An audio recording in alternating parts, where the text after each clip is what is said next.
दोस्तों अभी कुछ दिनों पहले मैं अपने एक पुराने फ्रेंड से मिला। मेरा वो फ्रेंड स्कूल टाइम और इवन कॉलेज में भी मेरे साथ ही था और बिल्कुल मेरे बाकी फ्रेंड्स की तरह ऑर्डिनरी सी लाइफ जीता था। पर अभी कुछ दिनों पहले उसने हम सभी दोस्तों को अपने फार्म हाउस पर बुलाया। तो उस समय हम में से कोई भी उससे नहीं पूछता था कि तुम्हारे फादर क्या करते हैं और उनकी इनकम कितनी है, क्योंकि वो भी हमारी तरह ऑर्डिनरी था। But suddenly farm house. और जब मैंने उससे पूछा कि सच में उसके डैड क्या करते हैं, तो उसने मुझे बताया कि मेरे डैड का कोई बिजनेस वगैरह नहीं है, बट हाँ वो एक ऐसी कंपनी में काम करते थे जहाँ उनकी पे काफी हाई थी। बट हैरानी तो मुझे ये जानने के बाद हुई जब उसने बताया कि उनकी फर्स्ट सैलरी सिर्फ 25,000 रुपए थी और 20 साल तक सेम कंपनी में काम करने की वजह से उनकी सैलरी और स्किल्स काफी बढ़ती चली गई। और अपने कुछ स्ट्रिक्ट प्रिंसिपल की वजह से वो अपने आप को और अपनी फैमिली को सिर्फ अपनी सैलरी के दम पर एक बेटर फ्यूचर दे पाए। और सेविंग के साथ साथ उन्होंने 4 फार्म हाउस और 2 प्रॉपर्टीज भी एक्वायर करी है रियल एस्टेट में इन्वेस्ट करके। मुझे ये जानकर थोड़ी हैरानी हुई कि 25,000 कमाने वाला आदमी इतना रिच कैसे बन सकता है। और क्या सिर्फ सैलरी से रिच बना जा सकता है? क्या सैलरी से एक ऐसी वेल्थ बनाई जा सकती है जो फ्यूचर जनरेशन को फायदा दे? और दोस्तों कुछ स्टडीज और टेक्निक्स को जानने के बाद मुझे पता चला कि ये 100% पॉसिबल है। और आज के इस वीडियो में मैं आपके साथ कुछ ऐसे ही स्टडीज और टेक्निक्स शेयर करने वाला हूँ जो किसी बड़े बिजनेसमैन या 1 lakh 1.5 lakh per month earn करने वाले लोगों के लिए नहीं है, बल्कि ऐसे लोगों के लिए है जो मिनिमम वेज अर्न करते हैं। और आज मैं आपको प्रैक्टिकली ये भी बताऊंगा कि आप केवल महीने के 8,000 रुपए भी सेव करके उसे सही जगह पर इन्वेस्ट करके कैसे 1,51,00,000 बना सकते हो। और उसके लिए आपको बहुत ज्यादा स्टॉक मार्केट की नॉलेज भी होना जरूरी नहीं है, बस एक डिसिप्लिन के साथ इन्वेस्ट करके आप किस तरह कुछ ही सालों में करोड़पति बन सकते हो। और ये 8,000 रुपए आपको कैसे बचाना है उसका भी मैं आपको एक बहुत ही अच्छा मेथड बताने वाला हूँ। तो इस वीडियो का कोई भी पार्ट मिस मत करना। तो चलिए अब आगे बढ़ते हैं। The presumption. दोस्तों इंडिया में एक एवरेज इंसान की सैलरी 30,000 पर मंथ होनी चाहिए। और मोस्टली जो लोग 9 to 5 की जॉब करते हैं या 12th के बाद या कॉलेज के बाद अपना करियर शुरू करते हैं, उनकी सैलरी इस एवरेज सैलरी से बहुत कम होती है। और इसी वजह से इंडिया में या कह लो पूरे वर्ल्ड में एक ऐसा प्रिजम्पशन बन गया है कि अगर आपको रिच और सक्सेसफुल बनना है तो कोई बिजनेस करो। सिर्फ बिजनेस ही वो की है जो आपको ट्रू वेल्थ का मतलब सिखा सकती है। एक बिजनेसमैन भी काम एक एम्प्लॉय जितना ही करता है, पर आउटपुट एक बिजनेसमैन को एक एम्प्लॉय से ज्यादा होता है। अब दोस्तों एक बिजनेस में जो एडवांटेज और रिस्क होते हैं वो एक नॉर्मल सैलरीड एम्प्लॉय के लिए नहीं होते, ये बात तो सही है। पर अगर एक आदमी 20,000 रुपए महीना अर्न करता हो या कोई बिजनेस से 2 लाख रुपए महीना अर्न करता हो और अगर उसने अपने मनी को सही तरीके से मैनेज नहीं किया तो इवेंचुअली वो हमेशा गरीब ही रहेगा। दोस्तों अगर हमें रिच बनना है तो सबसे पहले हमें अपने पैसों के साथ बेटर रिलेशन बनाने होंगे और कुछ स्मार्ट डिसीजन लेने होंगे। और कुछ ऐसे ही स्मार्ट रूल्स जानने के बाद आप भी अपने मिनिमम वेज को सही तरीके से यूज करके फाइनेंशियल फ्रीडम की तरफ एक कदम रख सकते हो। पर दोस्तों ध्यान रहे, सैलरी से ये जर्नी थोड़ी लंबी जरूर होगी पर ज्यादा सिक्योर और बेटर रिटर्न्स देने वाली होगी। और एक एक करके इन स्टेप्स को जानकर और उन्हें अपनी लाइफ में अप्लाई करने की कोशिश करना। Step number 1, follow the 50-30-20 rule. दोस्तों बहुत से लोग जब अपनी इनकम शुरू करते हैं तो वो अपने फाइनेंस को मैनेज करने में फेल हो जाते हैं। आपने बहुत से ऐसे लोगों से सुना होगा कि मैं कमाता तो इतना हूँ पर कुछ बचता नहीं। इसका सबसे बड़ा रीजन है बजटिंग ना करना। और अगर आप 50-30-20 रूल को फॉलो कर अपने लिए शुरू से ही एक बजट तैयार कर लेते हो तो आप अपने लिए अच्छा फ्यूचर शेप कर सकते हो। तो आइए जान लेते हैं कि ये 50-30-20 रूल क्या है। इस रूल का मतलब है कि आपको अपनी इनकम का 50%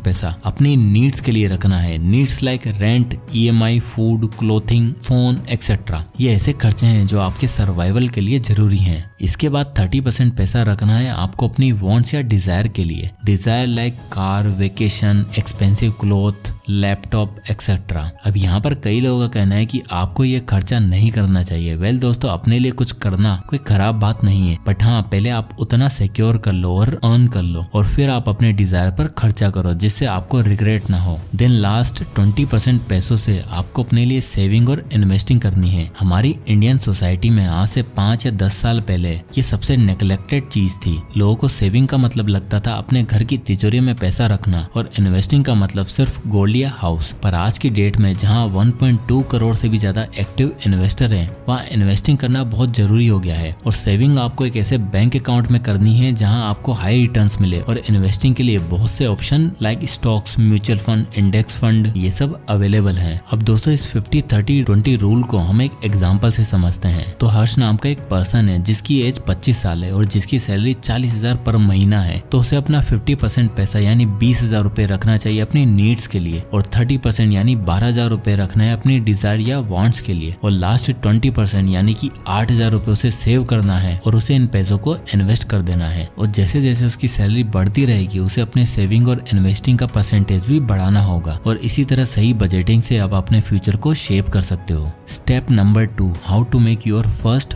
1 करोड़। दोस्तों आपको ऊपर मैंने वीडियो के स्टार्टिंग में बताया था कि अगर आप 8,000 रुपए भी सेव कर लेते हो और उन्हें इन्वेस्ट करते हो तो आप 1.51 करोड़ बना सकते हो। चलिए इसे समझते हैं। ऊपर हमने हर्ष का एक एग्जांपल लिया था जो 50-30-20 रूल का सही से इस्तेमाल करके अपने लिए 8,000 रुपए सेव कर लेता है। अब वह इन पैसों को ऐसी जगह इन्वेस्ट करता है जहाँ उसे 12% का ईयरली रिटर्न मिलता है। अब ये 12% कैसे मिलेगा और हमें कहाँ पर इन्वेस्ट करना है जिससे कि हमें ये 12% का रिटर्न मिले, वो मैं आपको इस वीडियो में आगे बताऊंगा। पहले हर्ष की कैलकुलेशन को समझते हैं। तो हर्ष की एज अभी है 25 साल। तो इस एक्सेल शीट से हम देखते हैं कि वह हर महीने 8,000 रुपए इन्वेस्ट कर रहा है जहाँ पर उसे 12% का रिटर्न भी मिलता है। तो हर्ष 50 की एज तक इन्वेस्ट करता है, यानी कि वह अगले 25 सालों तक इन्वेस्ट करेगा। तो उसका टोटल इन्वेस्टेड अमाउंट होगा 24 लाख रुपए, और उसे 50 की एज में मिलेगा 1,51,81,081 रुपीज। तो हर्ष ने केवल महीने के 8,000 रुपए सेव किए और उन्हें पूरे डिसिप्लिन के साथ इन्वेस्ट करता चला गया। अब हम जानते हैं कि हर्ष का हर साल इंक्रीमेंट भी होगा और वो हायर पोस्ट पर भी जाएगा, तो उसकी सैलरी भी इंक्रीज होगी। तो अभी वो 8,000 रुपए इन्वेस्ट कर रहा है, तो शायद आने वाले सालों में वो ज्यादा इन्वेस्ट करेगा। और अगर हम 15,000 का एवरेज ले ले तो हम मान लेते हैं कि हर्ष हर महीने 15,000 रुपए इन्वेस्ट करेगा अगले 25 सालों तक। तो इस एक्सेल शीट से हम देख सकते हैं कि उसका टोटल इन्वेस्टमेंट अमाउंट होगा 45 लाख रुपए, और अगेन रिटर्न होगा 12%, और उससे 50 की एज में मिलेंगे 2,84,64,526 रुपए, यानी कि ऑलमोस्ट 3 करोड़ रुपए। अब अगर आप बोलो कि हमें 50 की एज में नहीं, हमें तो 45 की एज में करोड़पति बनना है, तो चलिए इसे भी देख लेते हैं। तो अब हर्ष 25 सालों के लिए नहीं बल्कि 20 सालों के लिए इन्वेस्ट करता है, वहीं अगेन 15,000 रुपए। तो इस शीट से हम देख सकते हैं कि उसका इन्वेस्टेड अमाउंट होगा 36 लाख रुपए और रिटर्न होगा 12%। उसे 20 साल बाद यानी 45 की एज में मिलेंगे 1,49,87,219 रुपए, स्टिल अराउंड 1.5 करोड़। तो इस तरह वह एक डिसिप्लिन के साथ इन्वेस्ट करता जाता है और एट द एंड कुछ ही सालों में हर्ष करोड़पति बन जाता है, वो भी अपनी सैलरी के दम पर। अब दोस्तों बात आती है कि ये 12% का रिटर्न हम लाएंगे कहाँ से, तो उसका आंसर है निफ्टी 50। ये निफ्टी 50 क्या है? ये एक इंडेक्स है। इंडेक्स का मतलब इंडिया की टॉप 50 कंपनियों का कलेक्शन ऑफ स्टॉक्स, मतलब कि आप इसे एक बास्केट मान सकते हो जिसमें इंडिया की टॉप 50 कंपनियां शामिल हैं। तो जब भी आप इंडिया की टॉप 50 कंपनियों में पैसा लगाओगे तो ये तो पक्का है कि आपको लॉन्ग टर्म में फायदा ही होगा। और अगर आप पिछले 20 से 25 सालों का डेटा देखोगे तो निफ्टी 50 ने इजिली 12% से ऊपर का ही रिटर्न दिया है। और इसकी सबसे अच्छी बात है कि अगर आपको कोई स्टॉक मार्केट की बहुत ज्यादा नॉलेज नहीं है तब भी कोई फर्क नहीं पड़ता, आपको बस शिद्दत से हर महीने एक फिक्स्ड अमाउंट इस इंडेक्स फंड में डालते जाना है और बस करोड़पति बनने का वेट करना है। तो दोस्तों अभी तक हमने 2 स्टेप्स देखे, जिसमें सबसे पहले हमने ये देखा कि कैसे हम 8,000 रुपए सेव करके करोड़पति बन गए। बट बहुत से लोगों का कहना है कि 8,000 रुपए तो क्या, हमसे तो 100 रुपए भी नहीं बचते और इतनी तो हमारी सैलरी नहीं है। तो इन सबके जवाब आपको आगे के स्टेप्स में मिलने वाले। तो चलिए अब देखते हैं step number 3, supplement your salary. चाहे वो बात हो रिटायरमेंट की, अपने डेट को पे करने की या एक्स्ट्रा कैश रखने की, अपनी सैलरी के साथ एक सप्लीमेंट इनकम, आप इन सभी गोल को इजीली और अर्ली अचीव कर सकते हो। सप्लीमेंट इनकम का मतलब एक ऐसी इनकम से है जो आपकी सैलरी में एक्स्ट्रा पर्क्स ऐड करे, और ये एडिशनल इनकम बोनसेस, ओवरटाइम और कमीशन के थ्रू अर्न कर सकते हो। और इस फास्ट फॉरवर्ड दुनिया में एक सिंगल सैलरी के दम पर रिच बनना थोड़ा टफ है, इसलिए हमें एक्स्ट्रा कैश अर्न करने के लिए एक ऐसे इजी तरीका ढूंढने की जरूरत है जो आपको लॉन्ग टर्म पे कर सके, लाइक फ्रीलांसिंग। आप कोई भी स्किल सीख कर अपने लिए कुछ एक्स्ट्रा पैसे अर्न कर सकते हो। अगर आप किसी भी स्किल में अच्छे हो तो आप उसे और शार्प करके वीकेंड्स पर काम करके इजीली कुछ अच्छा पैसा अर्न कर सकते हो। और अगर आप अभी टियर 1 सिटी जैसे मुंबई, दिल्ली, चेन्नई जैसे शहरों में रह रहे हो जहाँ पर कॉस्ट ऑफ लिविंग ज्यादा है, तो आप टियर 2 या टियर 3 सिटी में जॉब ढूंढ सकते हो जहाँ पर कॉस्ट ऑफ लिविंग भी कम होगी और आप अपना कुछ पैसा इजीली सेव भी कर पाओगे। और हो सकता है कि आपकी सैलरी इंक्रीज नहीं हो रही हो तो आप कंपनी चेंज भी कर सकते हो जिससे आपको कुछ इंक्रीमेंट मिले। तो इस तरह कुछ स्टेप्स लेकर आप अपने लिए कुछ एक्स्ट्रा इनकम क्रिएट करके उन्हें इन्वेस्ट कर सकते हो। Step number 4, eliminate high interest date.